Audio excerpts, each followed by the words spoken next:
gummed it first before I start packing it. So anyone you want, you can go ahead.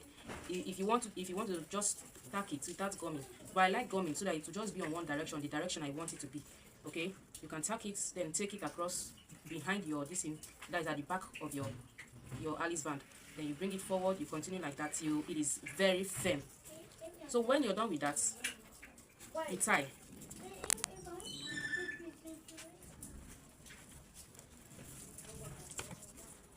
You tie it and cut.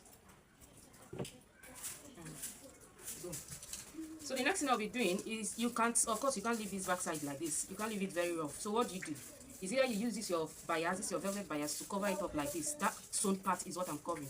Make sure your thread is not visible for someone to see, okay? Make sure you're using something to cover it under. So it's either you use this your velvet bias to cover it up, or you use your trimmings. Or you use your trimming something nice, or you can still make a badge, okay? Your brand badge, then cover it up at the back. Whichever way, which one you want, anyone you want, you are free to go with it, okay? So for the sake of this tutorial, I'll be using my bias strip to cover that edge, that's rough part I have. If you check very well, you see the rough edges is showing, so I don't want it to be obvious. I'll be using my bias to cover it up. I'll cut it times 2. So the measurement I use, though it doesn't have an accurate measurement depending on how neat, how you sewed it, or how rough you sewed it, okay? So for this tutorial, I'll be using 2 inches for the back covering. 2 inches times 2 of it. I'm using 2 of it, okay, to cover my rough sewn part at the back. So when you're done with that, the next step, you apply your gum.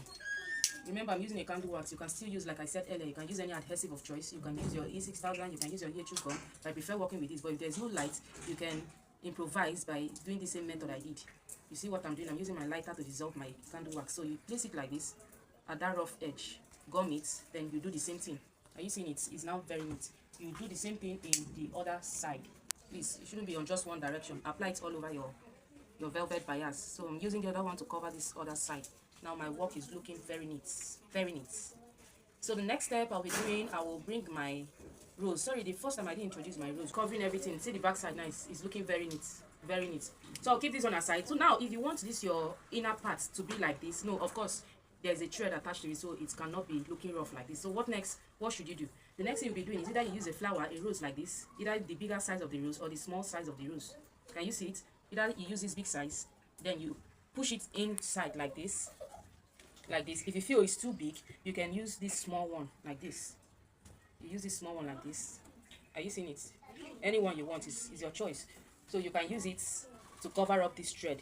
And after that, okay, I'll be working with this because this is the only one I have. I don't have any other black, so I'll be making use of this bigger one. But you can still use any one, any size you want or you have that is available for you. You can go ahead and use any one. So now I'll be applying gum at the back of my rose. Make sure you make it to be very, very much so that it will stick to your work. Then you place it like this. You press it, press it very well so that it will be firm. Press it so that it will be very firm. So when you've done that, the next part will be our staff feather. So of course I'm not going to use the whole of this staff feather, but if you want, everything is by choice and everything is all about creativity. You can choose to work with it like this. Are you seeing it? Then you spread it out like this. Then you place it here. I'm just giving you different alternatives. You can do it this way if you want. Are you seeing it? If you don't want it that way, you go ahead and loosen it a little so that you get the ones you will be working with. Of course, I'm not going to be using the whole of the feathers. I will remove some. If you discover there's a line, there's a rope they use in tying it. So each step you can pull it to work with to remove the amount of feathers you want. Now this is it. I think this one is enough, or if it's not enough, I can still remove another one. You just keep doing it like this, just step by step. You remove another one, and I'll be keeping this one aside, but this is what I'll be working with. So now the next thing you'll be doing, you make sure you pick like 5 or 6 sticks of the feathers, split it, apply gum on it, split it, then you place on each of this loop. Make sure you're placing it very neatly, okay? Don't allow gum to touch your work so that it will not look rough. Make sure your work is neat. Just give it a neat finishing. So this is how I'll be doing it. I'll fix it all around. I'll fix here. Hope you can see. I'll make sure I fix here. Please, as you're doing it, you can use your UHU gum. Okay, you can use your UHU gum and apply to work with. Then you keep gumming it like this. You put it everywhere so that the feathers will come out much, and it will be looking more beautiful when it's smudged. So you continue doing this till you're satisfied with what you want. So I'll be doing this, I'll be coming this off camera so that my video will not be lengthy. All right, stay tuned.